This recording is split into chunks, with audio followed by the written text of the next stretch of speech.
Alright, so starting out, this isn't a joke or fake story. You may not believe it, but this really did happen. My name is Percy. I'm a big 12-year-old man. I have hundreds of friends, probably even more than you even. One of my friends was Richard. I say was because something happened to him. Richard was also 12, but 2 years older. He rolled into my house one sunny night and slammed on my door. I took my door off the hinges, and then he was behind me. "Hello, Percy. It's me, Richard," he thought. He hugged me. I thought nothing of it at the time, but looking back, I can see behind me. We plummeted up the stairs and into my father's house room.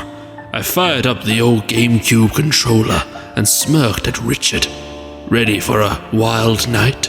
I screamed, terrified out of my wits. We played Super Smash Bros. Melee, and this is when I thought something was off. He played as the Inkling from Splatoon 2. WTF. I shrugged really hard, and my head throbbed. I saw a bug on the floor, and I stepped on it. "Thank you," Richard said from the bathroom. Richard spat in place for several hours. I laughed really hard. "Ha ha ha," I went. "Ha ha ha ha ha." Then Richard went. "Ha ha ha ha." I rolled on the ceiling with laughter.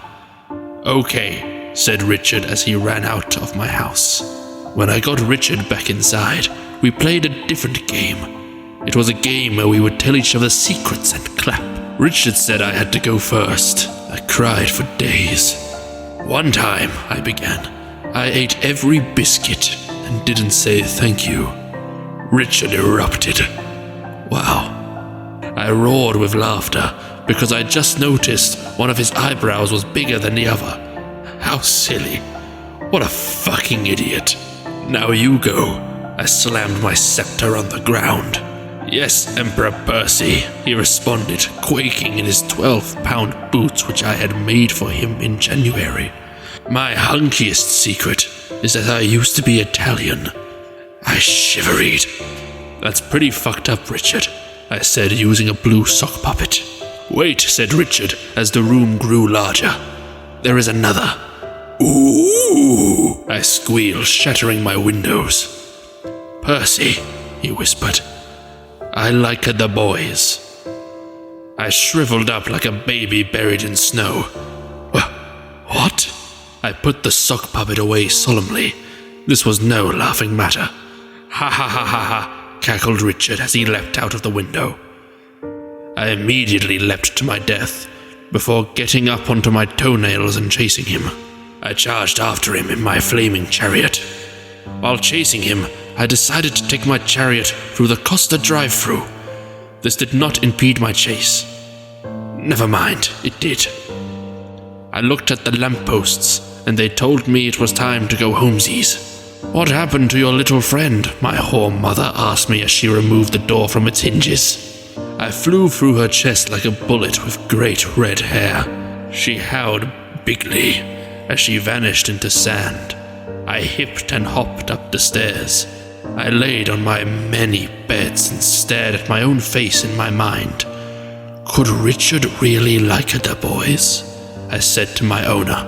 But he seemed so cool, and he made me so happy. I started to feel too lumpy, so I shot myself. The next morning, I miraculously woke up. I looked outside, and Richard was still gaying all over my lawn. I wiggled my flaccid hand at him. The unflinching nerve. I vanished and reappeared behind Richie, or Ricard, whatever his name was. Richard flinched as I appeared, and this sent him down a hidden gateway in my lawn.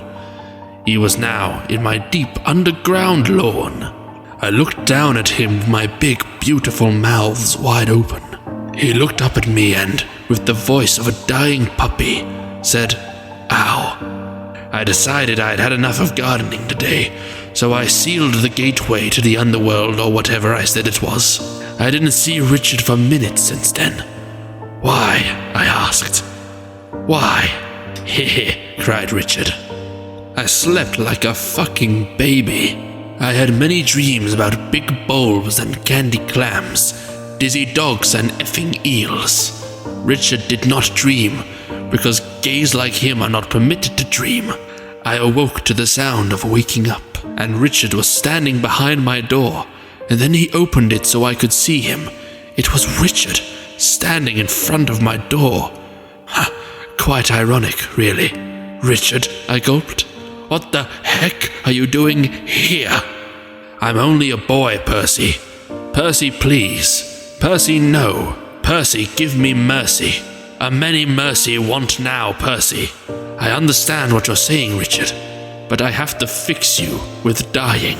I neumed from my bed to Richard's bed, singing merrily along the way.